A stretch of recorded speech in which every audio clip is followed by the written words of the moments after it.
For 2,000 years they stood on guard under the earth, poised to defend a mighty leader who dreamed of immortality. And now the hidden army of China's first emperor has emerged from the afterlife and is on the march once more.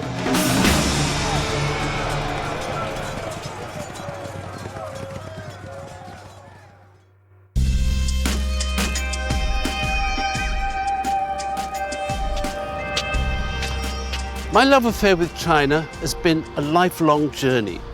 And it all began when I was 10 years old and I was looking at my geography book.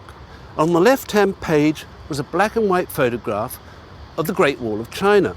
And I remember saying to myself, I don't think that exists because I know I shall never see it.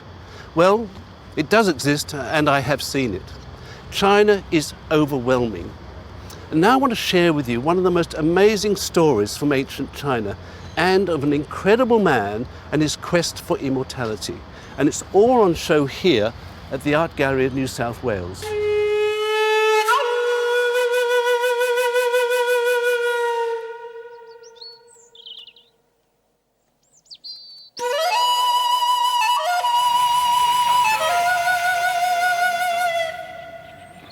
The rich and fertile soils of Shanxi province in central China have built up over the millennia, blown from across the country to settle like an ancient blanket in this mountain-rimmed valley.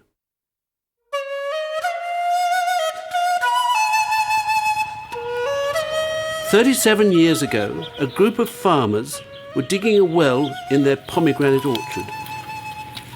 But instead of finding water, they unearthed mysterious shards of pottery. When we started to dig down 4 meters, we discovered first the head of the warrior, and we didn't know what it was. When I saw the first one, I thought we had dug up something related to an ancestor. And as days passed by, we discovered more and more things and pieces. We reported it to the government of Lintong County, who confirmed that these belong to Qin Shihuang.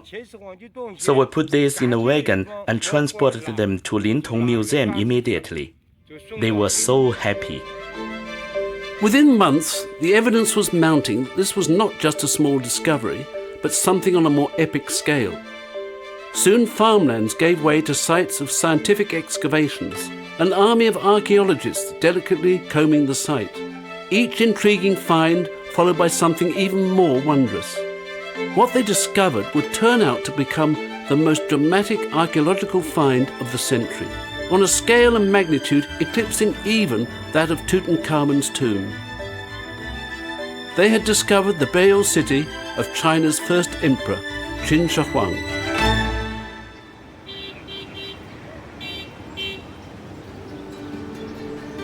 The ancient city of Xi'an was once part of the Silk Road and was the capital of China for over 1,000 years. On my most recent visit, I was privileged to meet up with Professor Yuan Zhongyi. He has dedicated most of his professional life to investigating the first emperor's tomb. Nothing this huge has ever been discovered in China. Nothing as huge has ever been discovered in the world. So we were all so excited. Every night we drink and we celebrate our discovery. Realizing the importance of the site, the Chinese government began construction on a 16,000 square metre earthquake-proof hall to cover pit number 1. The construction had to be as painstaking as the excavation. Not a single bolt could fall on the newfound treasures.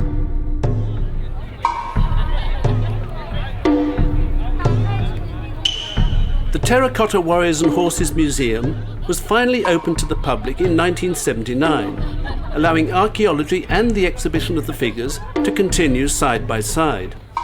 The Chinese government sees this site as one of the country's greatest national treasures. It brings visitors from all corners of the world.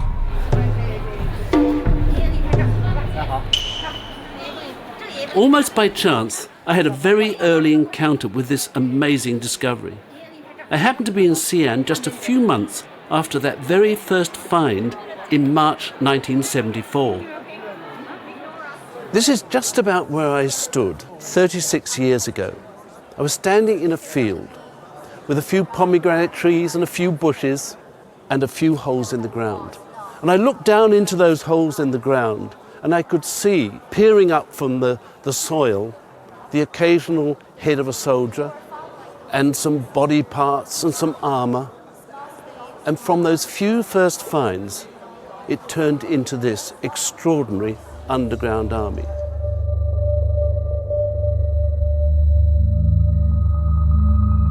An estimated 6,000 life-sized pottery warriors standing to attention in battle lines.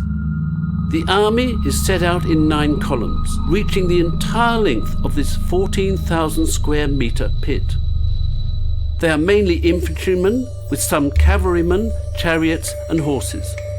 And around the perimeter, lines of soldiers face outwards to protect the main body of the army. Stern warriors poised to defend the entrance to the Emperor's tomb that lies just 1.5 kilometres to the west. So what compelled a mere mortal to create this mighty army? Qin Shihuang was born at a time of great turmoil in the history of China. It was a land divided that for centuries had been racked with bloody civil war. He ascended the throne when he was just 13, but it wasn't until he came of age at 21 that he was able to fully exercise his power and vision. His vision for a united China. This he achieved only through relentless military campaigns to defeat his neighbouring states. And in just 2 decades, he proclaimed himself Shihuangdi, China's first emperor, creating a unified empire that he claimed would last for 10,000 generations. The king of Qin has a waspish nose, a chicken breast, and a voice like a jackal. He is merciless with the heart of a tiger or wolf. When in difficulties, he willingly humbles himself. When successful, he swallows men up without scruple. Should he succeed in conquering the empire, we shall all become his captives.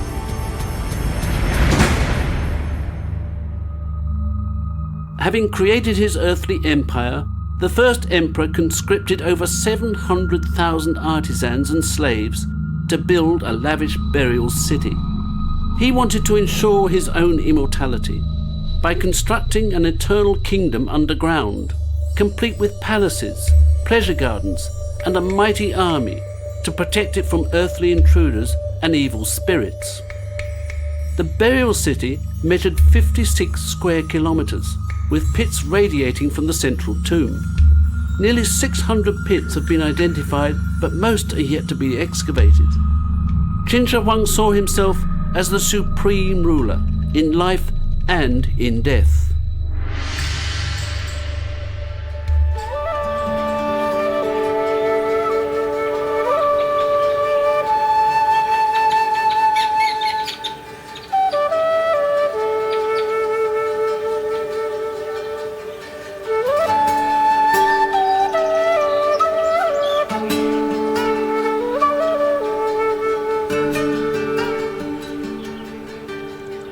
Behind me is the burial mound over the actual tomb of the first emperor of China, Qin Shihuang. Who can imagine what riches may lie beneath that mound? Because in recent years, some amazing discoveries have been made just around here. Just over there, for example, was the pit in which the bronze chariot and horses were found. Just the other side, a big pit with life-size pottery figures of acrobats to entertain the emperor in the afterlife. And there was another pit with life-size pottery officials and another pit with suits of armour. So it stands to reason that there must be a wealth of material here just waiting to be discovered, just a few metres beneath the surface of the ground.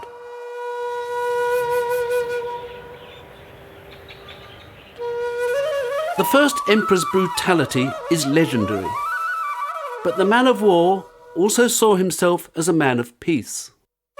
He regularly toured his great empire, inscribing stones at majestic mountains that celebrated his achievements. He regulates the tasks according to the times.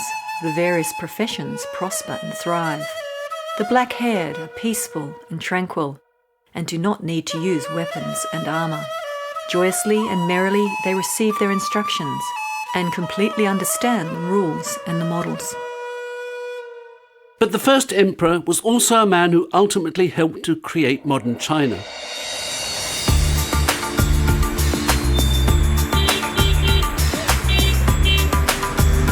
His imperious hand can still be felt today.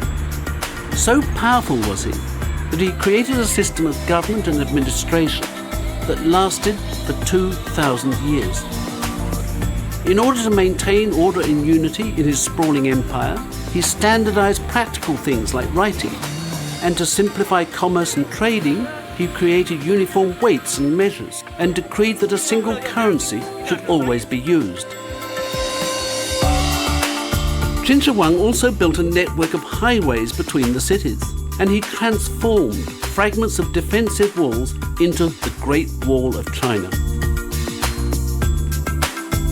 But today, of course, most people's view of this extraordinary figure in Chinese history is all about this incredible buried army. It's been dubbed the eighth wonder of the world, and these terracotta warriors have become China's global ambassadors. It may be the huge scale of the first emperor's buried army that attracts attention, but I think people are fascinated by these faces. Everyone is different, and they're exquisitely modelled.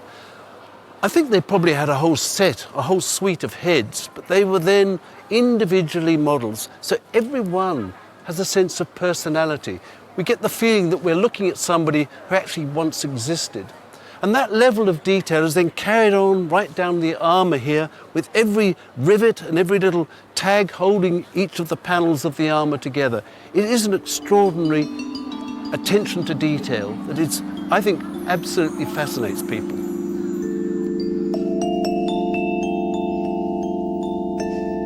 The emperor must have established huge factories and production lines to create these thousands of life-sized figures.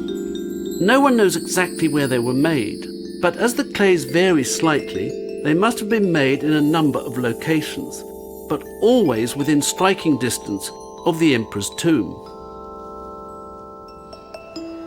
Down here in the pits with the emperor's guardian army, the first thing that struck me was I was walking along and I wasn't looking at them, I was looking up at them. These guardians are very, very big. They're great warriors. And of course the other thing is, I walk along here, this face is different, this face is different. They must represent people from all parts of the empire at the time. And the other thing, of course, I look at this soldier here, this guardian, he's stoic, he's resolute. He's somebody who's going to guard the emperor forever. It's this attention to detail that gives each figure its own identity and personality. Not only do the warriors wear different uniforms according to their rank, they sport a myriad of hairstyles, headgear, clothing and shoes. Facial features have all been crafted individually. They may have been mass-produced, but these warriors are finished as works of art. Of all the figures in the first emperor's buried army, I think the kneeling bowman is the most fascinating. Firstly, the pose is so natural, but it's also the attention to detail, the beautiful hairstyle up here with the plaits and the ribbon in the hair, the armour with the ribbons holding the armour together, and you go down to the soles of the feet. Even the tread on the shoe is clearly shown. As if this mighty army was not enough, the first emperor has yielded up more incredible secrets. In 1976, a couple of years after the first discovery, 2 further buried armies were discovered. One with approximately 1,300 figures of soldiers, archers and cavalry and chariots, and the third, a much smaller pit with a military command centre complete with senior officers and generals. In the last few years, archaeologists have also discovered a pit with millions of pieces of intricate stone armour. It's been speculated that the armour may have been for human soldiers who were entombed with the emperor. Their stone armour a defence against ghosts and evil spirits. And recent excavations adjacent to the burial mound have unearthed hints of the earthly life that the emperor wished to preserve into the next realm. There are lifelike figures of acrobats, wrestlers and musicians to entertain him. There are animal keepers and bronze water birds beside a tranquil stream. In stark contrast to the military stance of the warriors, these birds are elegant and lifelike. They exude a lyrical beauty and gentleness, perhaps a hint of the artistic side of the ruthless emperor. 这次发现出来以后，而且我们把它解剖出来。 This was truly beyond my expectation. First of all, I didn't expect Qin Shihuang would place such water birds as his funeral items. Secondly, I didn't expect that the craftsmen at that time could use bronze cast technique to make such lifelike birds. It was truly exciting.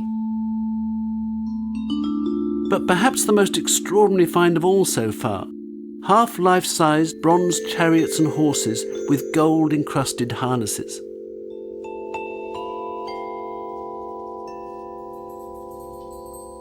This is an exquisite work of art, but of course it also represents a deadly weapon, a war chariot that would have preceded and protected the emperor. And in it, the charioteer, a real military man, has his crossbow, his arrows and his long sword to defend the emperor. The lifelike figures and animals unearthed from the first emperor's burial site are also fascinating from an artistic perspective, as nothing of this size and detail had been discovered before.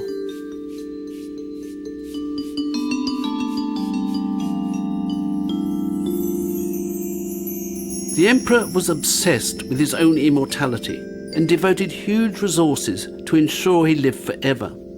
He took potions and cures to strengthen his body and soul, and sent thousands of children on bizarre quests to seek the elixir of life. But in the end, nothing could protect Qin Shihuang from death. In 210 BC, at the age of 51, the first emperor was undertaking another of his grand tours of his empire. And suddenly, something very human happened. He died. His entourage, which included Li Se, his chief minister, were very scared that there would be trouble back at the capital. So they hid the body in a chariot, probably one just like this, and swiftly returned to the capital. But of course, the decaying body began to smell. So they put a cartload of fish in front of it and then got back to the capital. His death was announced, the succession was announced, and then the grand burial took place. What exactly lies below this massive burial mound remains a secret today. But historical records suggest Emperor Qin was laid to rest in a palace as opulent in death as it was in life. They dug through 3 subterranean streams and poured molten copper and bronze to make the outer coffin. And the tomb was filled with models of palaces, pavilions and offices, as well as fine vessels, precious stones and rarities.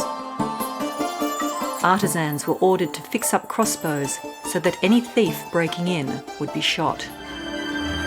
And in a final chilling act of megalomania, those courtesans who had failed to bear sons and all the artisans and craftsmen involved in the construction were herded inside the tomb, and the doors sealed forever. But within 4 years of his death, Emperor Qin's dynasty collapsed. At the end of the Qin dynasty in 206 BC, there were, of course, great rebellions and revolutions. And of course, the target of all that was the first emperor. So the rebels came in here, they bashed the doors down, they smashed the figures, and they set fire to the timbers. They wanted to destroy everything that he represented. Of the estimated 6,000 figures in pit number 1, about 1,900 have been fully or partially restored. It's a painstaking task.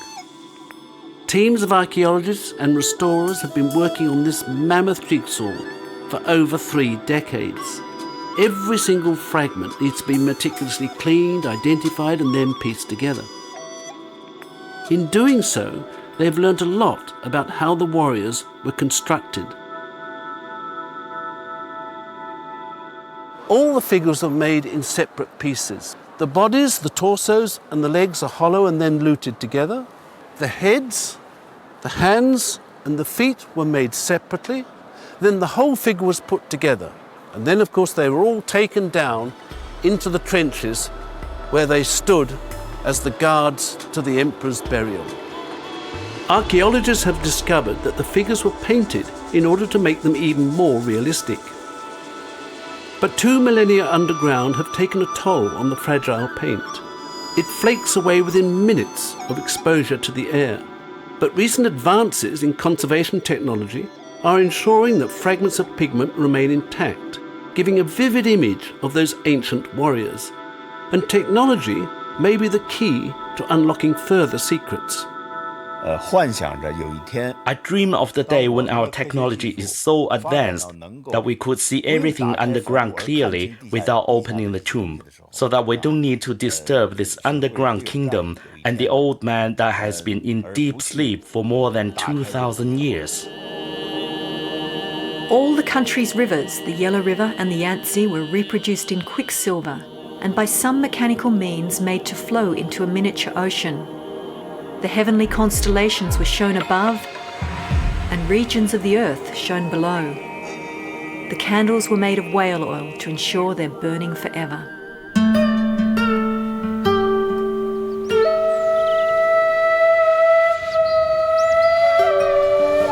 That wonderful description of what lies beneath this mound was written nearly 100 years after the death of the emperor. As well as untold riches, it described rivers of deadly quicksilver or mercury. Intriguingly, high levels of mercury have been found in the soil of the burial mound. So perhaps we really can believe the legend of the emperor's lavish final resting place. It's very hard to predict what we will find next, because he has always been good at doing something that is beyond people's imagination. But one thing is for sure, that the next discovery will be fascinating. So has the man who believed in his own immortality achieved it? Well, the legacy and image of the first emperor is so deeply inscribed into the Chinese psyche that even Chairman Mao invoked his name in his campaign to reshape China in the Cultural Revolution.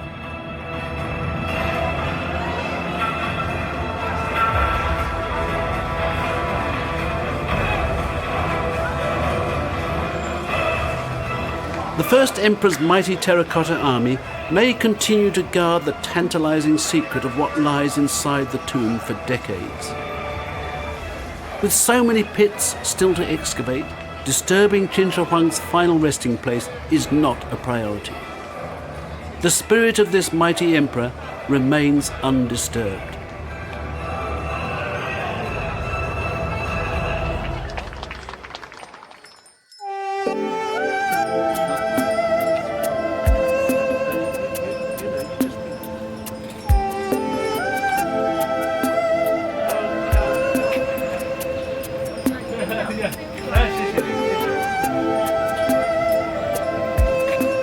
"2,000 years after his death, the first emperor's terracotta army, now famed throughout the world, ensures Qin Shihuang's memory lives on.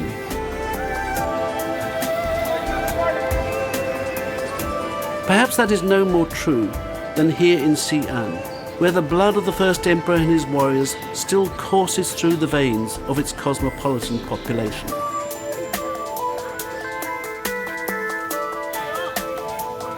As I look at their faces, I can't help but wonder, am I seeing an echo of those steadfast ancient warriors?